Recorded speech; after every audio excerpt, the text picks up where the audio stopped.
Buenos días. Vamos a abrir nuestras Biblias en el libro de Ruth. Vamos a concluir en esta mañana la historia. El título del sermón hoy es una historia de amor con un atípico final. Una historia de amor con un atípico final. Y uno se pregunta, bueno, ¿por qué este título a este libro? Bueno, en todo final de historia romántica, ¿no? Luego que normalmente en cualquier historia romántica los protagonistas siempre atraviesan adversidades, dificultades, ¿no? Por amor, el uno para con el otro. Pero normalmente en sus finales ellos comieron perdices y fueron felices, ¿no? Es lo que normalmente en toda historia de amor uno puede ver, puede escuchar, puede leer. Pero no cabe duda que en esta historia que nosotros estuvimos observando por ciertos domingos, es una historia de amor, como dijimos al principio también. Pero no es el punto principal de la historia. Este no es el punto principal de esta historia en el libro de Ruth. Aunque en este final se observa que Boaz y Ruth se unen en matrimonio y son felices, pero ese no es el principal tema de este capítulo. Existe en este capítulo un tema que gira en torno a las palabras, por ejemplo, redimir, adquirir, comprar. Hay conceptos que aparecen aproximadamente 17 veces en todo este capítulo. Comprar, redimir, adquirir. Y esto hace que el tema central justamente de este capítulo sea la redención. La redención. Ese es el tema principal de este capítulo, la redención.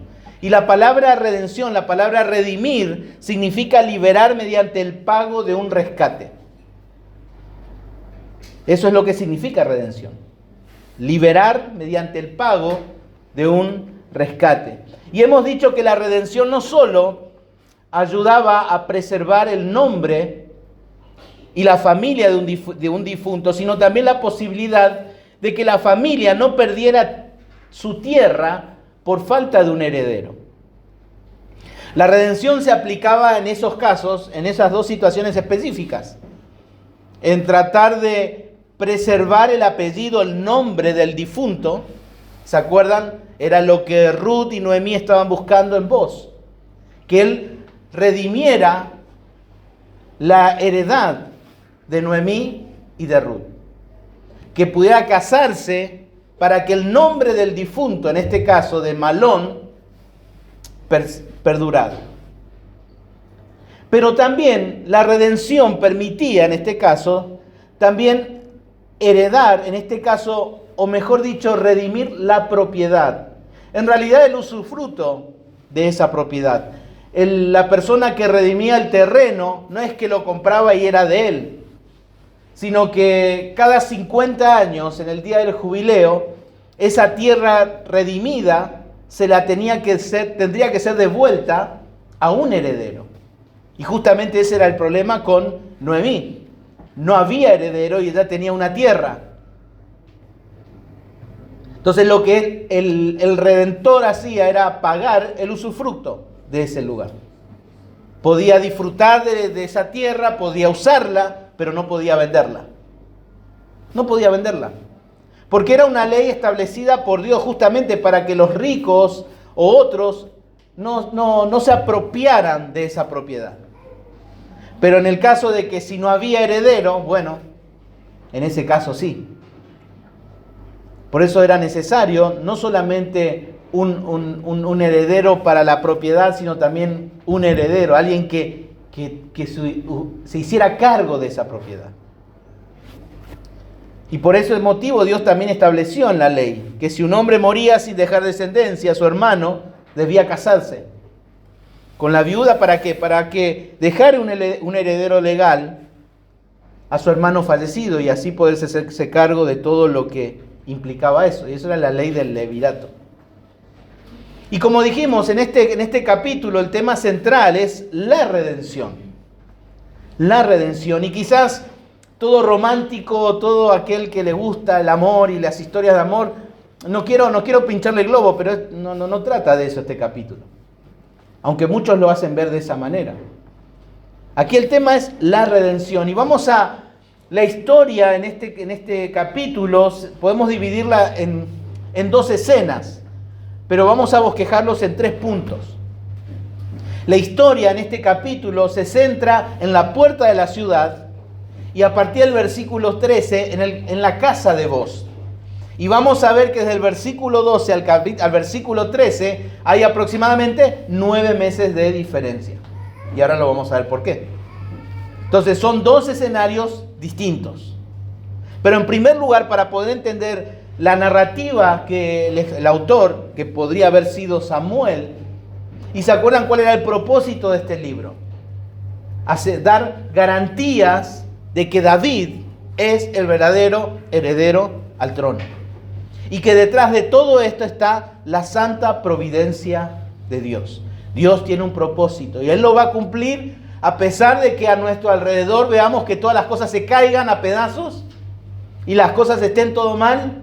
Dios va a cumplir su propósito. Y eso es la providencia de Dios. Entonces lo que vamos a ver en primer lugar en esta mañana es la ejecución legal de la redención. La ejecución legal de la redención. Y nos hemos quedado anteriormente en la historia, si recuerdas, viendo a Booz que está de acuerdo con la propuesta de Noemí. ¿Se acuerdan? Noemí quería, de Noemí y de Ruth, ¿no? De que él redimiera como esposa, ¿no? ¿Y se acuerdan cómo terminó en el capítulo 13? Versículo 12, capítulo 3, versículo 12, fíjense. Y ahora, aunque es cierto que soy pariente cercano, con todo eso hay pariente más cercano que yo. Dice, está bien, yo puedo acceder, pero Ruth, quiero que entiendas, le dice. Hay un mejor pariente redentor que yo. Hay un pariente más cercano. Y él le dice en el versículo 13, pasa aquí la noche y cuando sea de día, si él te redimiere, bien, redímate. Mas si él no quisiere redimir, yo te redimiré. Vive Jehová, descansa, pues hasta mañana.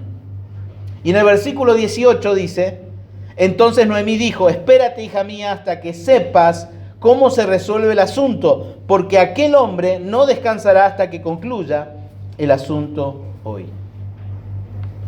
En ciertas palabras, Booz, ¿qué le está diciendo a Ruth? No te hagas problema, yo voy a resolver tu situación. Quédate tranquila, yo voy a resolver tu situación. Sin duda, Booz, como pudimos ver, es un hombre íntegro. Vemos que es un hombre que obedece a la palabra de Dios. Responde al mandato por ser parte de la comunidad del pacto de redimir al desvalido. Pero también podemos ver que en esta historia que Booz es un hombre de palabra y de diligencia. Un hombre de palabra y de diligencia. En cierto modo, Ruth, como no sé si se utiliza acá a fin de año, en Argentina cuando se hacía Navidad, se hacía el sorteo, se hacía el gordo de fin de año, el premio al sorteo, y Ruth en cierto modo se va a ganar el gordo de fin de año con este hombre. Porque es un hombre de palabra, un hombre diligente, un hombre íntegro. En medio de una sociedad totalmente torcida, depravada, sucia, rebelde, había un hombre íntegro y ese era Booz. Y él le dice, no te preocupes.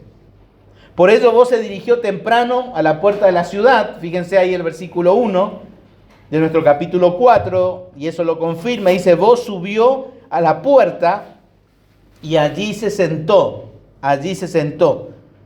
Y es interesante en el versículo 1, porque también dice allí, Booz subió a la puerta y se sentó allí, y he aquí. ¿Se acuerdan de esa expresión? Y he aquí, que también se repitió en el capítulo 2. ¡Oh! ¡Qué casualidad! Una expresión de decir casualmente casual. ¡Uy! ¡Qué sorpresa!, ¿no? nuevamente la providencia de Dios en este pasaje. Y no era casualidad de que este pariente cercano, justamente en el momento en que Booz subió a la ciudad a sentarse, pasaba este pariente. Ahora, ¿por qué se sentaba en la ciudad? ¿Por qué se fue y se sentó en la puerta de la ciudad? Bueno, porque la puerta de la ciudad sería como hoy, podríamos decir, el municipio.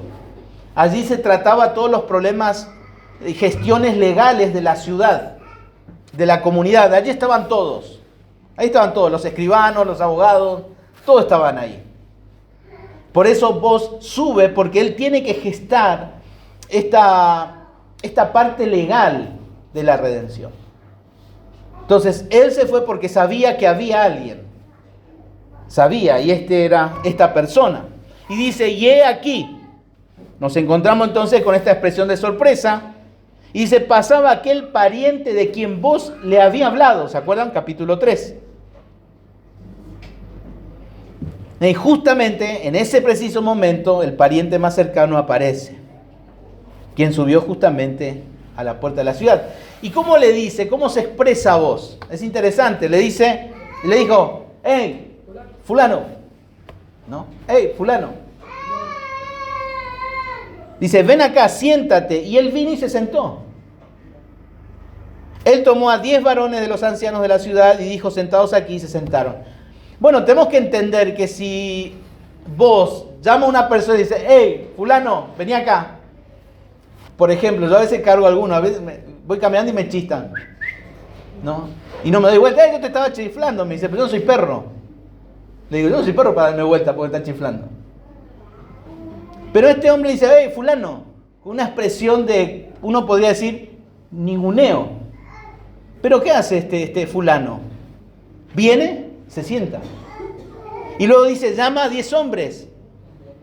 Y vienen, y sentados aquí, ¿y qué dice? Se sentaron. ¿Qué quiere decir? Que Booz era un hombre importante.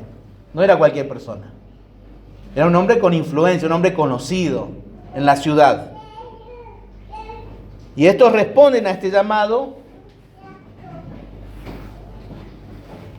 En cambio, el nombre de este pariente es interesante, no aparece.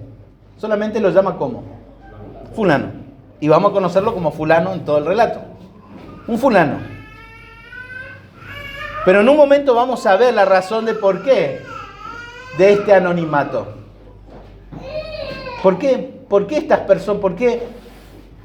¿Por qué el autor decide llamarlo fulano? ¿Por qué no lo llama por su nombre, así como aparece Elimelec, Amalón, Kelión, Booz? ¿Por qué no lo llama? Bueno, lo vamos a ver más adelante.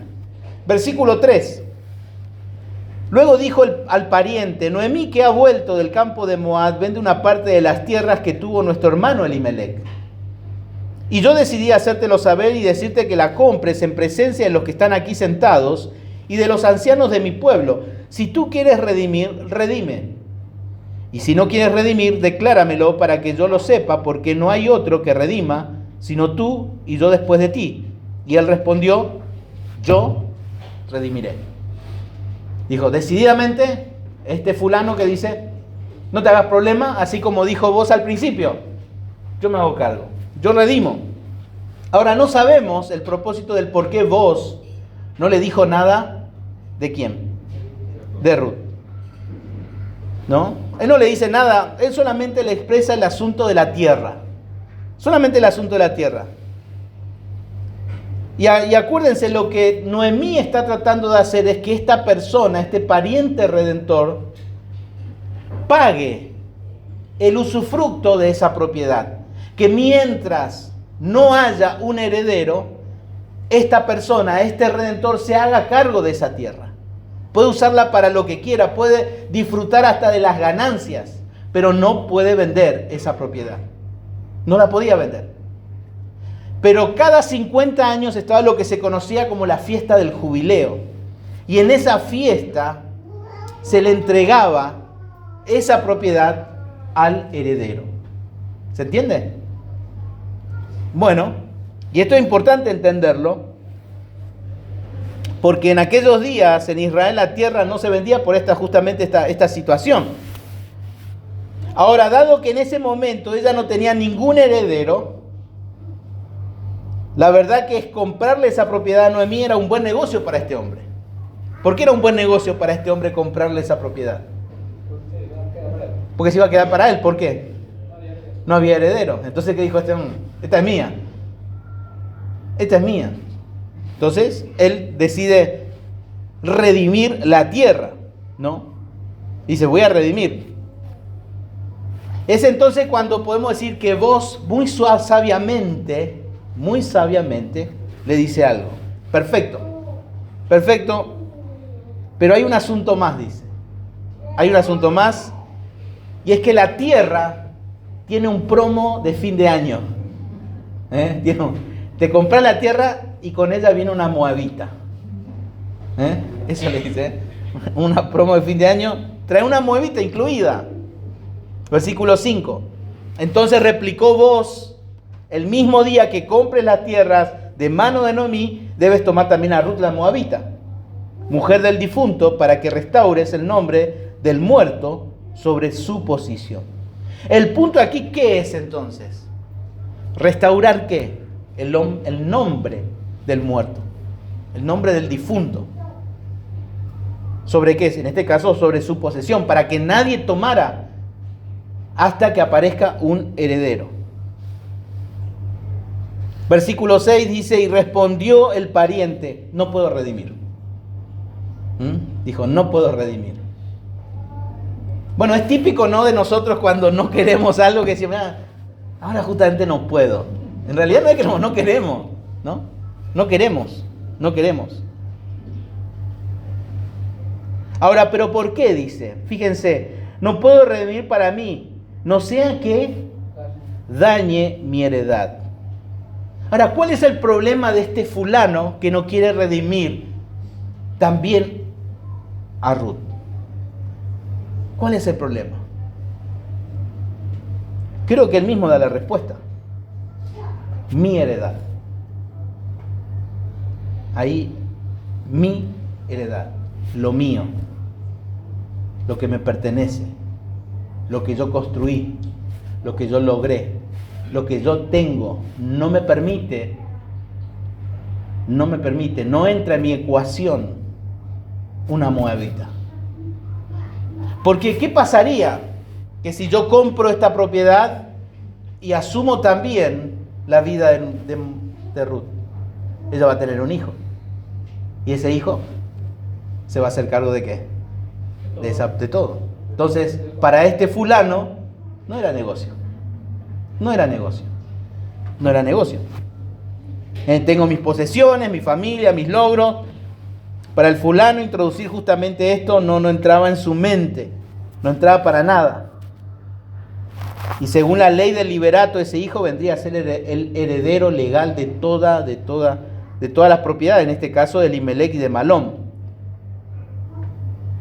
Era una buena inversión para este hombre a corto plazo, pero a largo plazo no era negocio, no entraba. Entonces, el fulano, ¿qué le dice a vos? Redime tú. Vos redimilo. Usando mi derecho porque yo no podré redimir. Yo sé que en nuestra mente, en nuestra cultura, hoy diríamos, pero tiene razón este fulano. ¿Cómo yo me voy a hacer cargo de una mujer con sus gastos, después tiene hijos? Yo ya tengo todo lo mío. Aquí no estamos hablando estamos hablando de una ley de aquel entonces. Pero nosotros no podemos juzgar a este fulano conforme a nuestra cultura, conforme a nuestras leyes. No podemos hacerlo. Tenemos que hacerlo a la luz de la ley de ellos. Y lo que este hombre, este fulano, no estaba pensando era en términos de sus obligaciones por ser parte de la comunidad del pacto. Él no estaba pensando en eso. Cuando Ruth fue a hablar con vos, ¿vos qué dijo? Yo voy a resolver tu problema, pero si él no lo hace, yo lo voy a hacer. ¿Por qué? Porque él respondió ¿a qué? A su obligación como parte de la comunidad del pacto. ¿Obediente a qué cosa? A la ley de Dios. De proteger y bendecir ¿a quién? Al desvalido. En este caso, a una viuda. Pero este hombre, este fulano, no estuvo dispuesto a hacerlo. Todo pariente cercano debía estar dispuesto a sacrificar lo suyo por el bien de una familia en necesidad. Y en este caso, un pariente cercano. Era una obligación, no impuesta por la sociedad, era una obligación impuesta por el Dios creador. Dios había establecido eso para su pueblo. Pero aquí este fulano está pensando como un hombre de negocios. Y esto es lo que nos lleva a pensar en la ironía justamente del anonimato. Porque este fulano estuvo dispuesto a salvar ¿qué cosa? Sus intereses. Sus intereses. ¿Quiso salvar qué cosa? Su propia vida. Su propia vida. Y vamos a ver más adelante que él terminó perdiendo una gran bendición. Mateo capítulo 16, versículo 24 dice: si alguno quiere venir en pos de mí, niéguese a sí mismo y tome su cruz y sígame. Porque todo aquel que quiere salvar su vida, la perderá. Y todo el que pierde su vida por causa de mí, dice, la hallará. Porque ¿qué aprovechará el hombre si ganare todo el mundo y perdiere su alma? ¿O qué recompensa dará el hombre por su alma? Si bien estos son palabras del Señor muchos años después de lo que está sucediendo en la historia de Ruth, era lo que justamente estaba pasando entre vos y entre el fulano. Alguien que quería salvar su vida y alguien que estaba dando todo. Primera de Juan capítulo 2 versículo 17 dice: y el mundo pasa y sus deseos, pero el que hace la voluntad de Dios permanece para siempre. Y vamos a ver cómo la historia de vos va apuntando a estas verdades bíblicas que fueron reveladas muchos años después.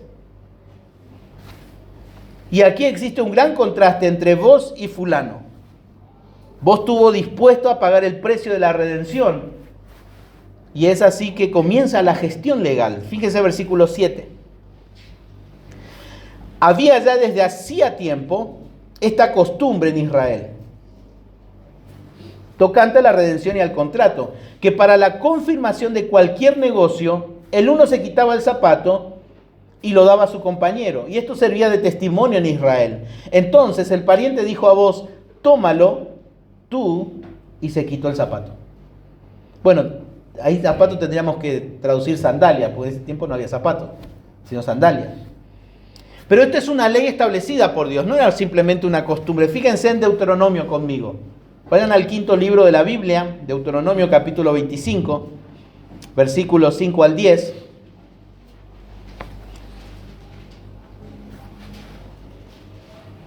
Dice: cuando hermanos habitaren juntos y muriere alguno de ellos y no tuviere hijo, la mujer del muerto no se casará fuera con hombre extraño. Su cuñado se llegará a ella y la tomará por su mujer, y hará con ella parentesco.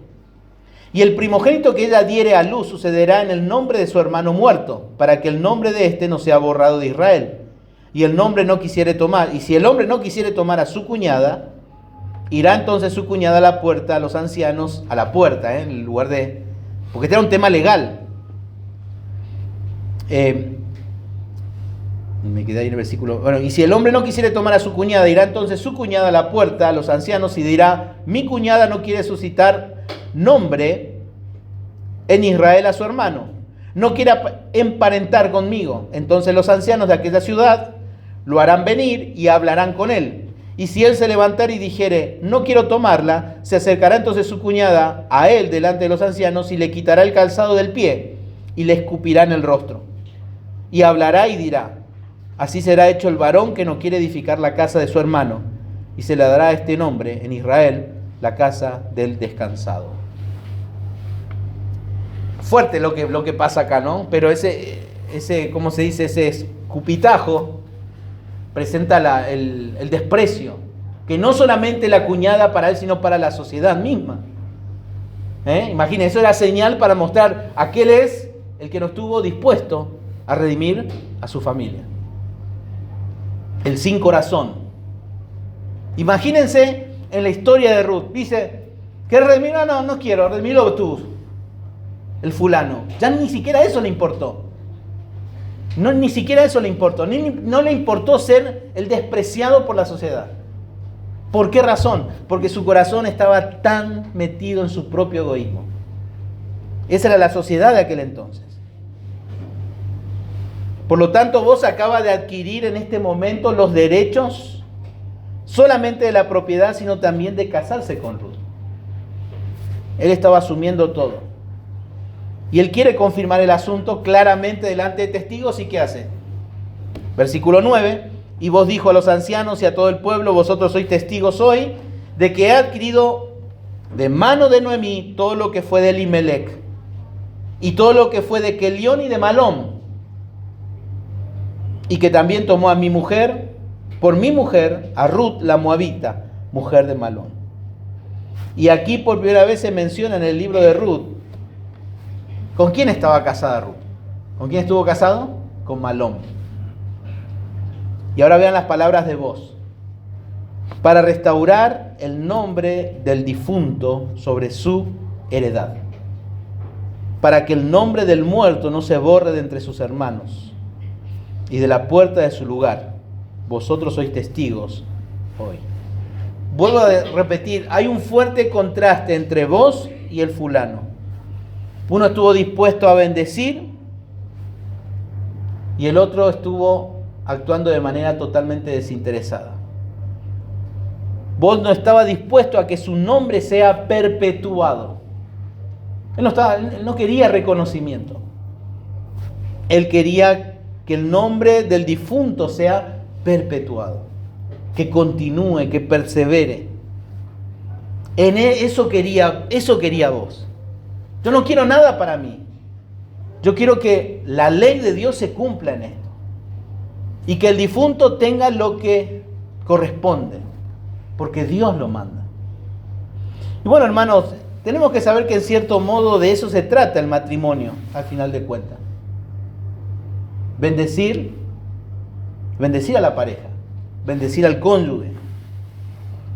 Y como dijimos, si bien en el libro de Ruth se habla tanto a las mujeres y se enseña tanto a las mujeres, yo creo que después de haber estudiado este libro, creo que es más para nosotros que para las mujeres. Porque vos nos deja instrucciones y ejemplos tan precisos para nosotros los varones.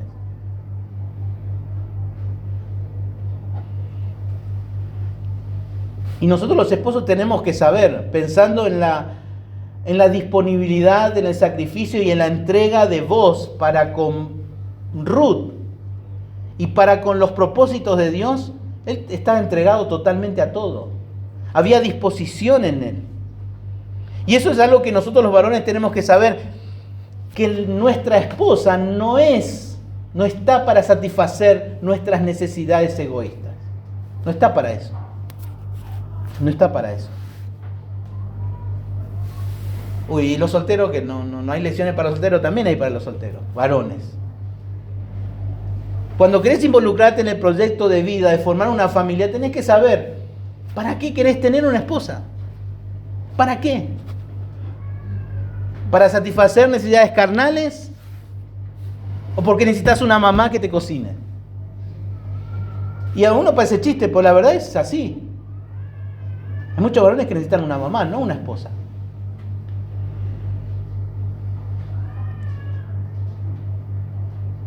Y aquí justamente, esto nos enseña claramente. Y creo que la mayoría de los problemas matrimoniales que existen hoy día es por no tener en claro este propósito. Que nosotros como varones estamos para bendecir a quien es nuestra pareja, a nuestra esposa. Estamos para bendecir, para eso estamos. No para complicarle. A veces hablamos con Estela y me dice, a veces que vos estés en casa realmente es un problema. Y yo me pongo a pensar, ¿y pero por qué? Y porque a veces nosotros los varones condicionamos muchas cosas. Condicionamos muchas cosas y no estamos siendo de bendición. Le complicamos a veces. Le complicamos. Y creo que esto es una enseñanza clara con respecto a ciertos problemas que existen en nuestro matrimonio. Y vos es claramente un ejemplo para todo varón. para todo varón.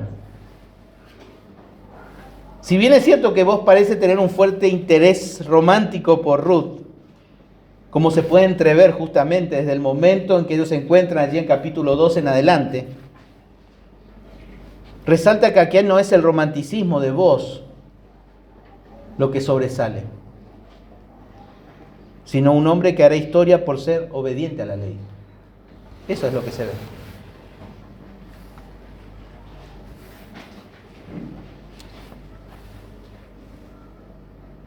Aquí no hay una historia de amor, hay una historia de un verdadero redentor. Un verdadero redentor. Y el verdadero redentor busca bendecir y no busca su fama. No busca satisfacer sus necesidades. Busca satisfacer la necesidad del necesitado. Y ese es el verdadero redentor. Y ese era vos, no el fulano. No el fulano, vos. La ceremonia ahí de compra concluye justamente con unas palabras de bendición por parte de los testigos que están observando ahí la escena. Y esta bendición justamente no se enfoca ni en vos ni en Ruth. No se enfoca en ninguno de ellos dos. Si hoy hubiera sido eso, ¿no? Si hoy día se hacía esa transacción legal, todo, ¿qué hubieran dicho los testigos? Aplaudieron, ¿no? Viva los novios, ¿no? Sean felices, salgan de vacaciones antes de que vengan los niños, porque después se pudre todo, ¿no? No, es broma eso. No, la importancia aquí de esta unión es lo que Dios iba a hacer por medio de ellos. ¿Por qué? Porque a partir de esa unión se iba a volver a restaurarse una familia. Lo que vos estaba haciendo era ser parte de una restauración familiar. Eso estaba haciendo. Su interés era restaurar esa familia. ¿En medio de qué? De una sociedad justamente sumergida en caos moral y religioso sobre todas las cosas. Lejos de Dios, rebeldes a Dios, pero un hombre íntegro que buscaba bendecir y restaurar esa familia. Cuando la filosofía de vida de ese entonces era totalmente diferente. Totalmente diferente. Acuérdense, estamos en el tiempo de los jueces. Y acuérdense, ¿qué no había en esos días? No tenían rey, y cada uno hacía lo que bien le parecía, ¿no? ¿Y cuál es la bendición que le dan los testigos a ellos? Versículo 11. Y dijeron todos los del pueblo que estaban a la puerta con los ancianos, dijeron, testigos somos. Con esto ellos están cerrando el trato, la parte legal, es como la firma, digamos. Pero luego continúan diciendo, Jehová haga a la mujer que entra en tu casa como a Raquel y a Lea, las cuales edificaron la casa de Israel, y tú seas ilustre en Efrata, y seas de renombre en Belén. ¿Se acuerdan, hermanos, cuántos años estuvo casado Ruth con Malón? 10 años. ¿Tuvieron hijos? No tuvieron hijos. Aparentemente el autor, al mencionar la bendición de estas personas, de Raquel y Lea, que fueron esposas de Jacob, de los cuales salieron las 12 cabezas de las tribus de Israel, una de ellas era estéril. ¿Se acuerdan? Raquel era estéril. Veía cómo Lea tenía hijas y Raquel estaba triste. Y Dios después le permitió tener a José, ¿no? Y esto parece ver que Ruth, en cierto modo, también parece ser que habrá sido estéril, que por 10 años no había heredero. También habíamos visto que probablemente no tuvo hijos por la desobediencia, porque Dios le había dicho, si usted está en desobediencia, no esperen tener hijos. Por eso estaban pasando hambre. Pero bueno, ¿qué pasó acá? Versículo 12. Y sea tu casa como la casa de Fares, el que Tamar dio a luz a Judá, por la descendencia que de esa joven te dé Jehová. Estos testigos hacen mención de estas dos mujeres que vivieron 900 años antes, aproximadamente, de Ruth. 900 años antes. Esta historia se lee allí en Génesis capítulo 29, capítulo 30, la historia de Raquel y de Lea. Y así que estos hombres, los testigos, están tratando a Ruth como una de las, podemos decir, esas matriarcas que jugaron un papel muy importante en la historia del pueblo de Israel. Pero notaron también que menciona a alguien. ¿Quién es? Fares, que fue el hijo de la unión de Judá y Tamar. Y uno se pregunta, ¿por qué de repente trae a la historia esto que se narra en Génesis 38? ¿Qué tiene que ver esto? Y es sumamente importante en este contexto porque Tamar justamente pasó exactamente lo mismo que pasó Ruth. Antes de la negociación. No querían redimirla. A Tamar tampoco Judá no quiso redimirla. En realidad, Tamar fue nuera de Judá. ¿Quién conoce la historia? ¿Alguna vez escucharon la historia? Una historia bastante oscura. Muy oscura. Tenía dos hijos. Uno muere. Y el otro que estaba casado con Tamar. Y ese hijo, su cuñado, no quiso redimirla. Dios se enoja y castiga a su hermano y también lo mata. Y queda sin hijos, sin heredero Judá. Y Tamar se hace pasar por una ramera. Y tiene relaciones con su suegro. Y de ahí nace Fares. Tamar era cananea. Fue engañado Judá, en este caso, por Tamar. Pero ahora vamos a volver a esa historia. Pero uno piensa ahora, ¿qué pasó con el fulano después de esto? ¿Aparece en la historia? No quiso casarse con Ruth. Lo mismo que pasó con Tamar. Onam no quiso darle hijos y su hermano Judá también no resolvió el problema. Pero nació Fares. Podríamos decir que Fares era el tatarabuelo ¿de quién? De vos, exactamente. Así que estos testigos parecen darse cuenta de la magnitud de la escena, de lo que están viendo. Esto acá lo que está pasando no es algo normal. Es algo serio y algo importante, trascendente lo que está pasando acá. Vos está demostrando que es un hombre de fe al casarse justamente ¿con qué? Con una viuda moabita, primeramente. Para colmo de males, esta mujer no pudo tener hijos. Pero estos hombres están diciendo, ella va a ser la madre de tus hijos. Eso es fe en ellos.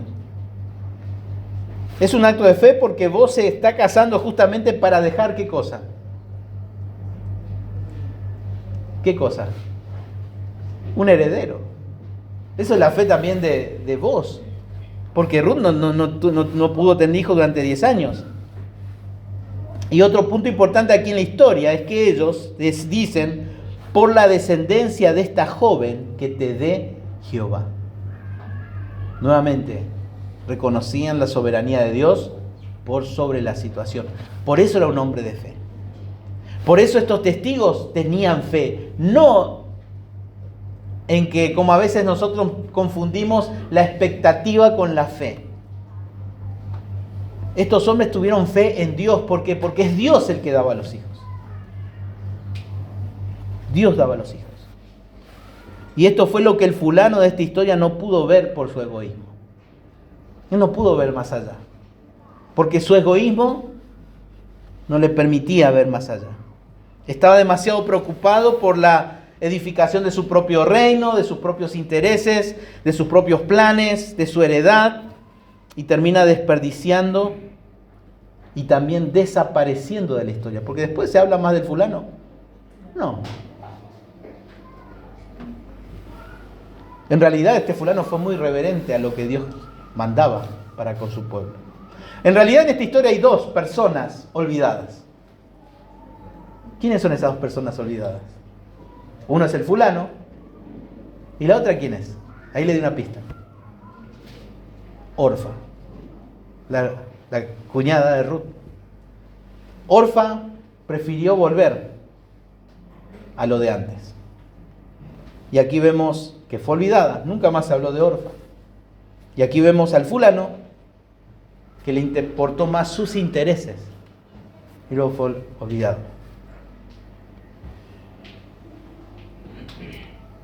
Tenemos que saber que acá el Espíritu Santo, al inspirar al autor de este libro, consideró que este fulano no era digno de ser recordado por su nombre. Por eso tendríamos que preguntarnos, ¿cuál es el reino que nosotros estamos construyendo? Que vos como hombre, como varón, ¿qué tipo de reino estás construyendo? ¿Estás construyendo para el reino de Dios o estás construyendo para tus propios intereses? Si estás gastando tus energías, tus recursos en el engrandecimiento, tu egoísmo te va a hacer borrar de la faz de la historia. Nadie se va a acordar de vos. Mateo 6:33 dice: mas buscad primeramente el reino de Dios y su justicia, y todas estas cosas os serán añadidas. Vos no estabas preocupado por proteger su heredad, estabas preocupado por perpetuar el nombre del difunto, de bendecir a Ruth, de bendecir a vos, a Noemí.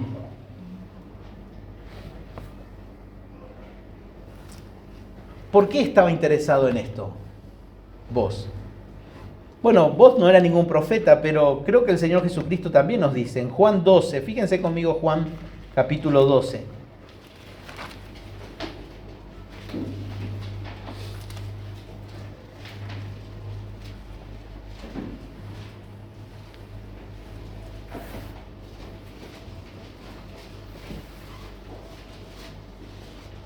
Versículo 26. El Señor Jesucristo está hablando y dice: si alguno me sirve, sígame. Y donde yo estuviere, allí también estará mi servidor. Si alguno me sirviere, mi Padre le honrará. Indudablemente Dios iba a honrar el nombre de vos, porque Él estaba presentando ¿qué cosa? Disposición. Dios en cierto modo iba a ser famoso a vos. Y a Ruth mucho más de lo que en sus sueños más locos ellos hubieran podido imaginar de lo que habría de pasar más adelante. En segundo lugar, vemos ahora la restauración familiar de la redención. La restauración familiar con la redención, mejor dicho, con la redención.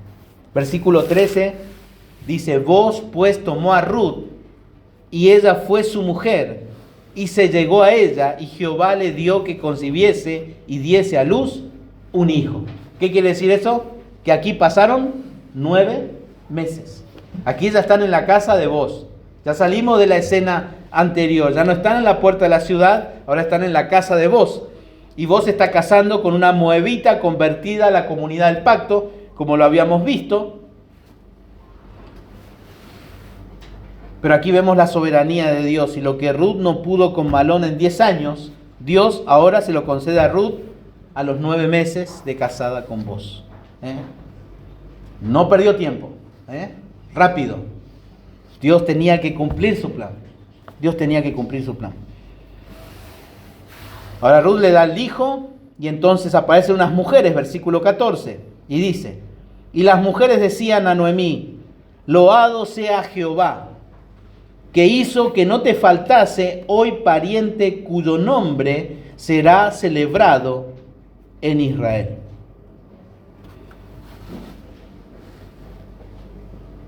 Ahora podemos ver al principio de esta oración, los testigos habían pedido que el nombre de vos sea célebre. ¿Se acuerdan? En el versículo anterior. Pero ahora están pidiendo y diciendo que el nombre de este niño sea célebre en todo Israel. Versículo 15.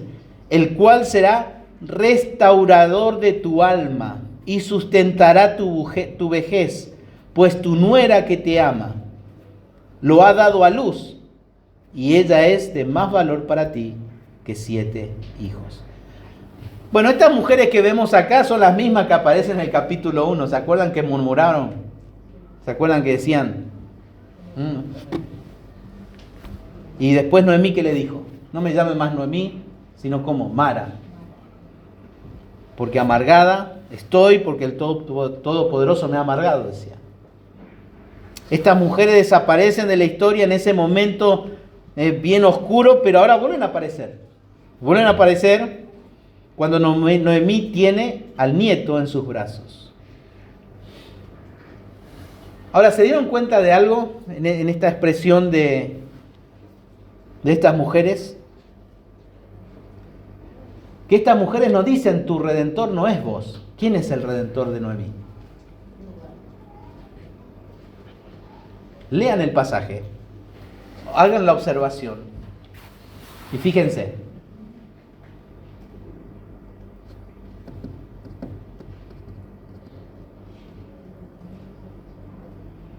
De la criatura. Exactamente. Es la primera vez y única vez en toda la Biblia que se refiere a un niño como redentor. ¿Por qué? Acuérdense, vos, ella era un hombre mayor, es lo que hoy se conoce como un sugar daddy. Era el sugar daddy de Ruth, ¿no? Era un hombre mayor, no iba a aguantar tanto tiempo para sostener también a Ruth y también a Noemí. Por lo tanto, ¿quién era el que iba a continuar sosteniendo a Noemí? El bebé. En este caso, Obed, exactamente. No olviden que vos era justamente un hombre maduro, ¿no? Así que estas mujeres estaban previendo que este niño habría de cuidar a su abuela y sostener. El amor de Ruth por su suegra se había concretado justamente con el nacimiento de este niño. Y estas mujeres estuvieron muy asombradas justamente porque vieron ahí el pasaje, les dice, versículo 15, el cual será restaurador de tu alma y sustentará tu vejez, pues tu nuera que te ama lo ha dado a luz y ella es de más valor para ti que 7 hijos. ¿Por qué 7 hijos? Porque era el número perfecto. Tener 7 varones en aquella cultura era la perfección para la familia. 7, era perfecta esa familia. Y él está diciendo, este amor que Ruth demuestra para con vos es perfecto. Es Geset. Es Geset.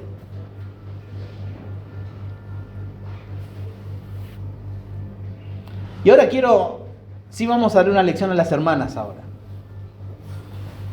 Porque evidentemente Ruth ha sido de bendición para Noemí. Y su amor la bendecía, la edificaba. A su suegra en este caso.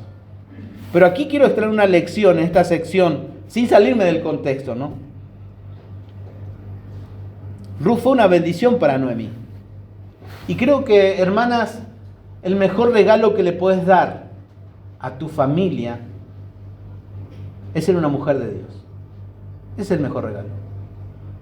Vos podés traerle títulos, podés traerle el mejor novio, el mejor esposo, con todo un proyecto ya construido. Pero si no sos una mujer de Dios, ¿de qué sirve? Si la Biblia dice que vas a perder todo. Proverbios 31:28 dice, se levantarán sus hijos y la llamarán bienaventurada, y su marido también la alaba. Pero aquí no está hablando de cómo cuidar. Puedes cuidar muy bien a tus hijos. Puedes tener muy limpia tu casa. Pero si no amas a Dios y no mostrás piedad, tampoco sirve. Tampoco sirve. Primera de Pedro, capítulo 3, versículo 1 al 4, dice, asimismo vosotras, mujeres, estad sujetas a vuestros maridos, para que también los que no creen a la palabra sean ganados sin palabra por la conducta de sus esposas. Considerando vuestra conducta casta, respetuosa, vuestro atavío no sea el externo de peinados ostentosos, de adornos de oro o de vestidos lujosos, sino el interno del corazón, en el incorruptible ornato de un espíritu afable y apacible, que es de grande estima delante de Dios.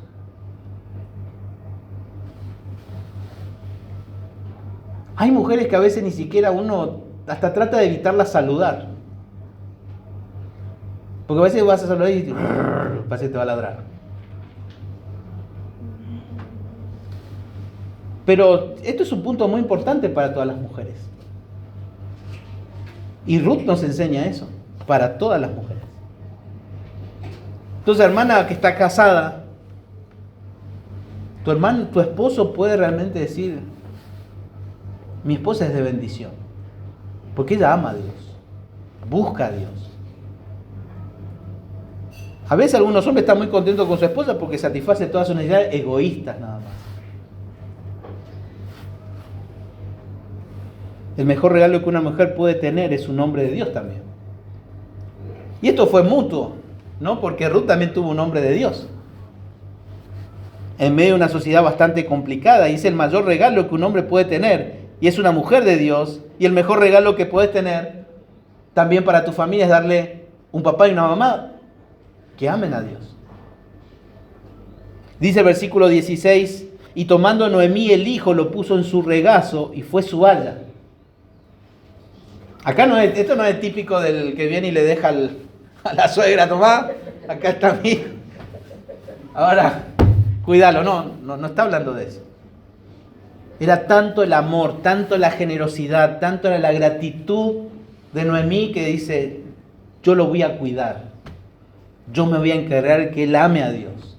Porque el haya era el tutor, era el que se encargaba de guiarle, de acompañarle en ese proceso de crecimiento. Ese es el ayo. Lo que conocemos en el Nuevo Testamento como el paidagogo. De hoy viene el pedagogo. Y le dieron nombre las vecinas, dice. Y esta es la única vez que otras personas externas a la familia le ponen nombre a un niño. Y Noemí por primera vez, acá por primera vez Noemí está callada. No habla la suegra. No habla la suegra. Venía hablando en todos lados. ¿Vieron? Cada escena hablaba. Pero acá ella está callada. No tiene nada que decir. Y las mujeres dijeron, le ha nacido un niño, ¿a quién? Un hijo a Noemí. ¿Y cómo le llamaron? Obed. Este es el padre de Isaí, padre de David. Obed quiere decir el que sirve a los que sirven. El que sirve a los que sirven. Y Obed iba a servir. Iba a servir a su abuela en un futuro. Y este niño se convertiría en célebre, famoso en todo Israel. Porque era el que iba a restaurar una familia totalmente destruida. Totalmente destruida.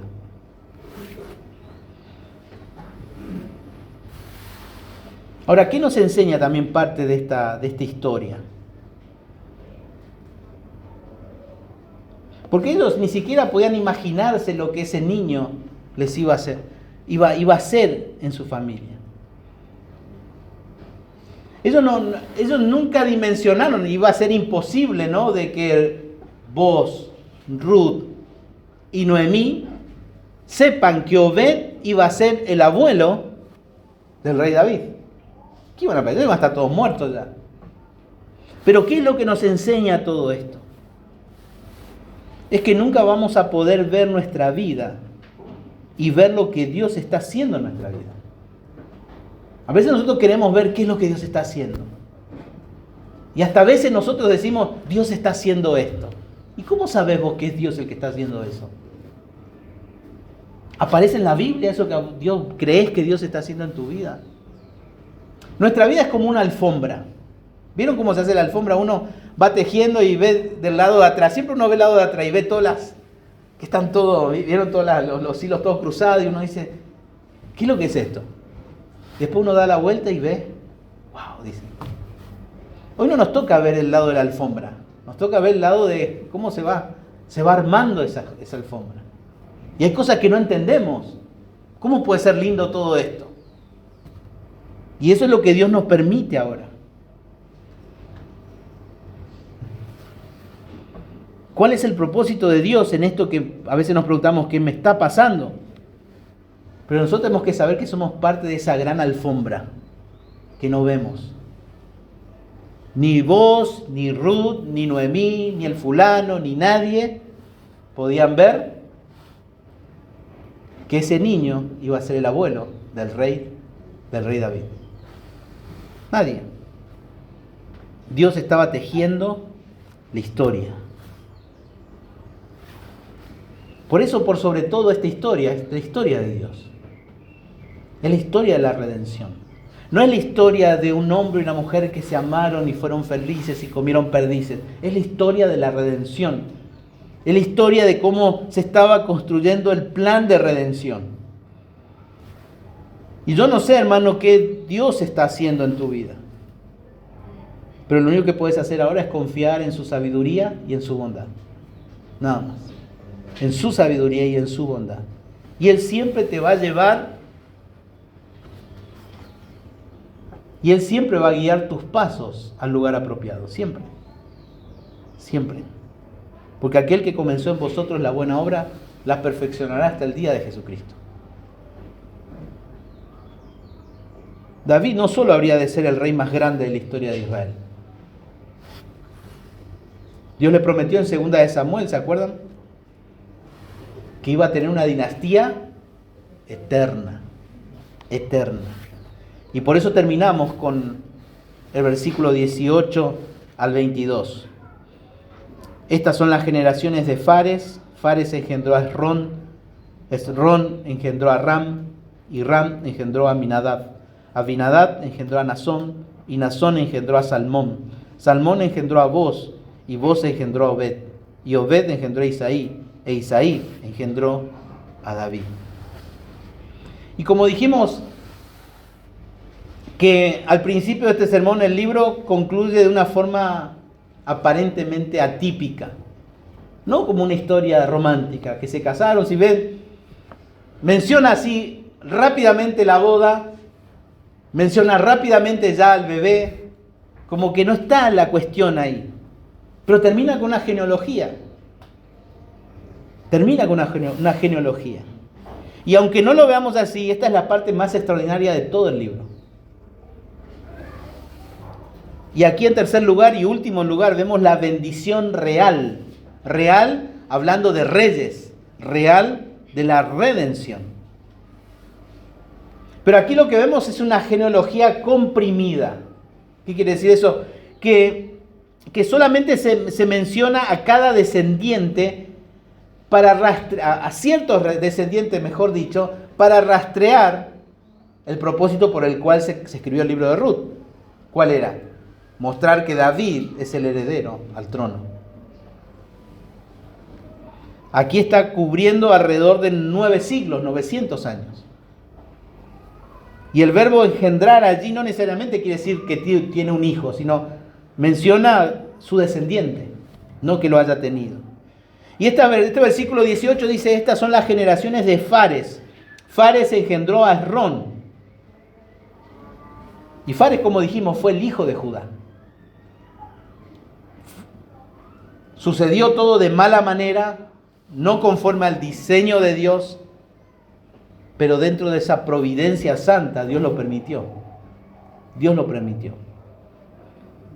Fue el hijo de Judá, por el quien vendría justamente la línea mesiánica. Y esto ya fue prometido en Génesis capítulo 49, cuando dice, cachorro de león, Judá, de la presa subiste, hijo mío, se encorvó, se echó como león, así como león viejo, ¿quién lo despertará? No será quitado el cetro de Judá. Como diciendo, es eterno el cetro, el reinado de Judá. Y cuando ellos le dicen, sea tu casa como la de Fares, ellos están diciendo, quiera el Señor que su bendita y santa providencia, vuestra familia sea la elegida para que a través de ustedes venga el Rey Mesías. El verdadero Redentor. El verdadero Redentor. Y aquí se está cumpliendo lo que Dios prometió desde Génesis. Y vamos ahora a Mateo capítulo 1. Mateo capítulo 1. Normalmente siempre cuando hablamos de los evangelios y preguntamos acerca de la historia de Jesús, Siempre comenzamos desde Mateo capítulo 1, versículo 18, exactamente. ¿Por qué? Hay que leer la genealogía, ¿no? Es aburrido, decimos, ¿no? Pero realmente la genealogía es muy importante porque comienza diciendo, libro de la genealogía de Jesucristo, hijo de David, hijo de Abraham. Abraham engendró a Isaac, Isaac a Jacob, Jacob a Judá y a sus hermanos. Judá engendró a Tamar, a Fares y a Sara. Fares a Esrón, Esrón a Aram, Aram engendró a Aminadab, Aminadab a Nazón, Nazón a Salmón, Salmón engendró a Rahab, a Boz engendró Ruth, Ruth a Obed, Obed a Isaí, Isaí engendró al rey David y el rey David engendró a Salmón, de la cual fue mujer de Urías. Y aquí podemos detenernos y observar que aquella mujer moabita, ninguneada por los israelitas en Belén, la cual pertenecía a un trasfondo pagano, idólatra, que fue viuda, pobre, despreciada por el fulano, vivió en una época oscura, pero ella encontró algo que muchos de nosotros también encontramos: la gracia de Dios. Tuvo un marido cuando escaseaban ese tipo de hombres en Israel, y ella fue incluida en la familia de nuestro Señor Jesucristo. ¿Se acuerdan? Dijimos, en esta historia no vemos visiones, no vemos ángeles, no vemos tierras que se abren, fuego que cae del cielo, no vemos milagros sobrenaturales. Vemos la virtud en cosas cotidianas, en cosas cotidianas. Y esto es precioso ver, porque a veces nosotros los seres humanos, o mejor dicho, nosotros los cristianos, a veces queremos que nuestras virtudes se vean en plataformas, nuestros dones, nuestras capacidades, que la gente nos vea. Eso, y si no pasa eso no nos realizamos, estamos amargados, tristes. Y a mí me pasaba así. Pero realmente esta historia nos hace ver que la virtud de los dones se ven en cosas cotidianas, en los lugares donde menos uno piensa. Allí se ve. Allí se ve. Fíjense vos cómo actuó. De manera humilde, tranquila. No buscó plataformas. Fue al lugar donde tenía que ir. Negoció, se casó. Ellos buscaron agradar a Dios en el anonimato.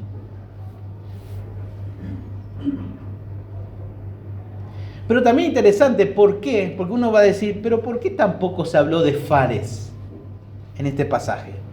Se menciona acá nomás, y en Génesis, capítulo 38. ¿Por qué no en el capítulo 39? ¿Por qué no se habló más de Fares?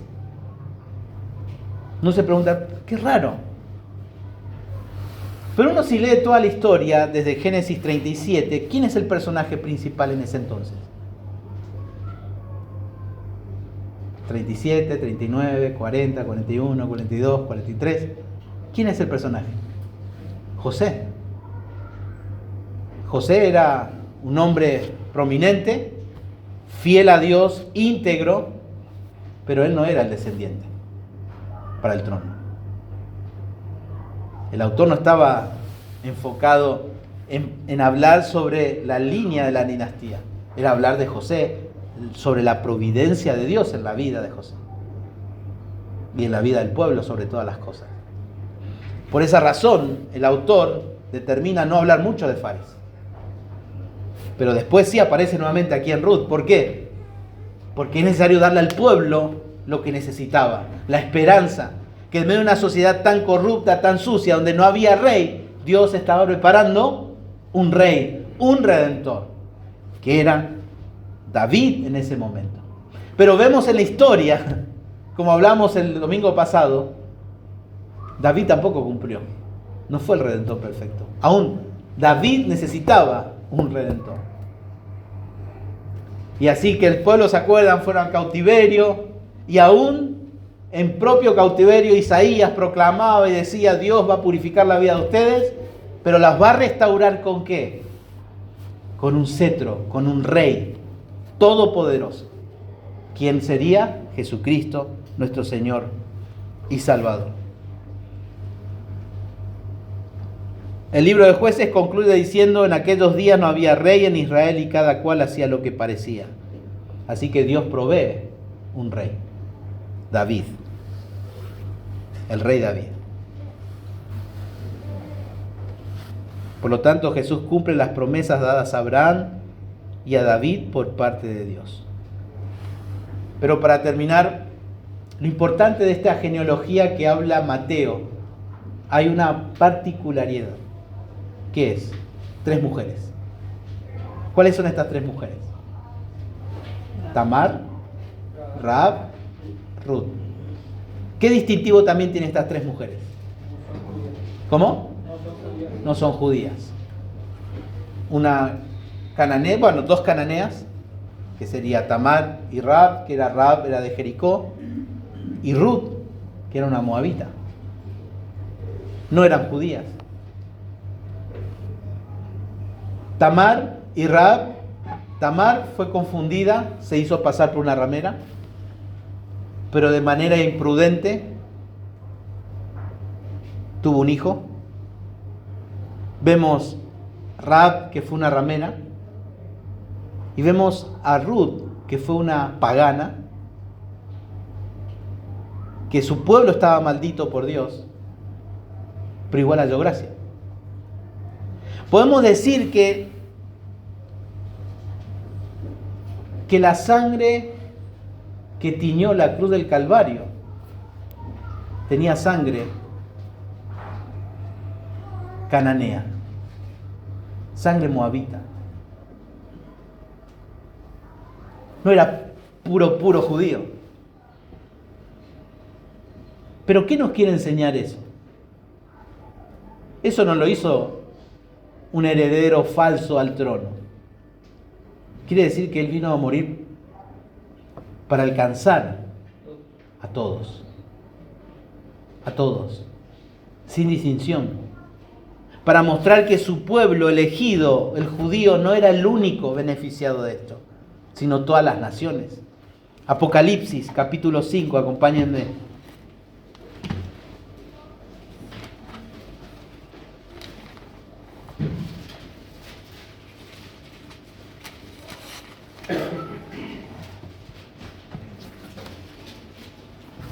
Versículo 9.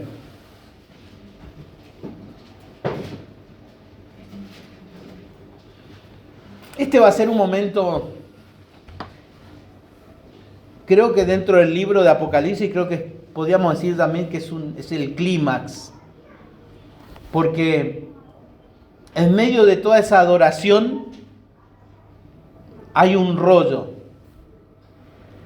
Y alguien tiene que desatarlo.